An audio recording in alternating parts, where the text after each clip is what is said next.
আমি কুড়িগ্রামের এক ঘটনা বলি। নাগেশ্বরী উপজেলার অনেকেই বয়ান শোনা আছে।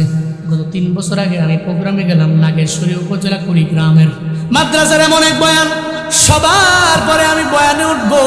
প্রথম বক্তা আমি, আমার আগে বক্তা বয়ান শেষ করে আমি বসে রইলাম। আমারে বলতে লাগলো, হুজুর 5টা ছেলের মাথার মধ্যে পাগড়ি দেওয়া লাগবে, 5টা ছেলের মাথায় পাগড়ি ঘুরাবেন। 5 নম্বরে যে ছেলেটার নাম ঘোষণা করা হবে মাথায় একটু হাত বুলে দোয়া করে দিয়ে। এটা বইলেই চোখের পানি ফেলায় ফেলায় কান্না করে সভাপতি। আমি বড় অবাক হয়ে গেলাম, কেন উনি কান্দে, কেন উনি কান্দে?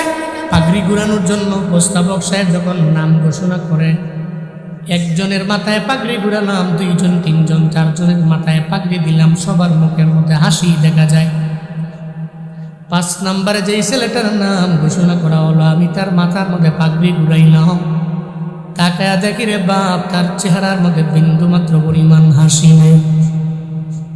আমি তারে বললাম, এই ছেলে, আজকে বড় মহান দিন, 30 পারা কোরআন তুমি সিনার মধ্যে ঢুকাইলা, রবের দরবারে তোমার দাম অনেক আছে। এতগুলা মানুষের সামনে মাহফিলের প্রথম বক্তা তোমার মাথায় পাগড়ি ঘুরায় সবাই চায় রইল, কেন তুমি হাসো না, কেন তুমি হাসো না, কেন চেহারা মনে করো? আমি বলতে দেরি, ওই ছেলে চোখের পানি ফেলা ফেলা বলে, হুজুর আমার, আমি কার জন্য হাসবো দুনিয়ায়? কারণ আমার সব ছাত্র ভাইরা মাথার মধ্যে পাগড়ি নিয়ে বাড়ি যাওয়ার পরে এদের মায়েরে পাবে।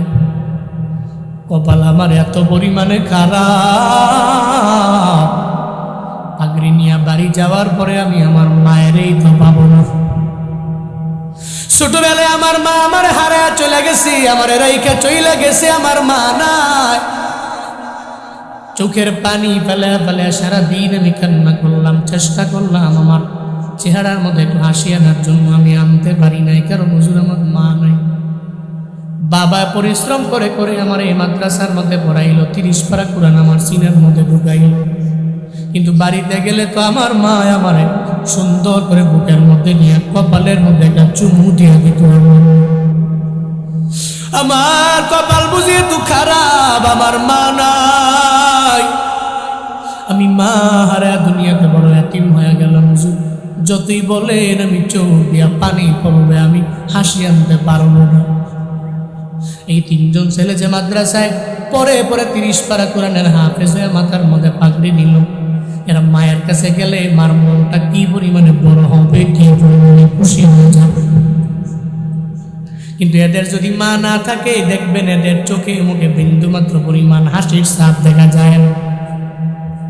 ছেলে আমায় বলে, হুজুর আপনার বয়ানের পর আমার মায়ের কবরে আপনি যাবেন, আমার মায়ের জন্য একটু আল্লাহর দরবারে দোয়া করে দিবে, যাতে আল্লাহ মায়ের কবর জান্নাত বানায় দেয়।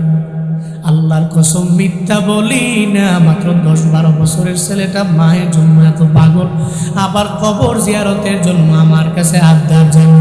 বয়ানের পরে আমার নিয়ে কবরের পাশে গেল, সূরা ফাতিহা 1 লাখ টাকা সুর বললাম। এরপরে আমি বললাম, আজকে আমি দোয়া দিব না, বরং তুমি তো অধিক হকদার, মায়ের জন্য সন্তান তুমি নিজেই দোয়া করে দাও। ওই হাফেজে কোরআন ছেলেটা, যার সিনার মধ্যে 30 পারা কোরআন আছে, সঙ্গে সঙ্গে 2টা হাত রবের দরবারে বাড়ায় আবদার জানে, আমার মায়ের 10টা মাস আমার গর্ভের মধ্যে নিয়ে দুনিয়াতে আসার সময় আমার যেই মা আমার জন্য বালতি ভরা রক্ত ঝরাইলো, দুনিয়াতে আসার পরে আমার যেই মা আমার 2টা বছর দুগ্ধ খাওয়াইলো, আজকে আমার মা নাই, থাকলে বড্ড খুশি হয়ে যেত। আমি 30 পারা কোরআন সিনায় নিয়ে তোমার দরবারে আবদার জানাই, আমার মায়ের কবরটাকে এই মুহূর্তে জান্নাতের বাগান বানিয়ে দেওয়া যায় না। ব্রাহ্মণবাড়িয়ার মুসলমান, আশুগঞ্জের মুসলমান, 30 পারা কোরআন সিনায় নইয়া যেই হাফেজে কোরআন রবের দরবারে আবদার জানায়, আমার মায়ের তুমি জান্নাত দিয়ে দাও, কবরটাকে জান্নাত বানিয়ে দাও।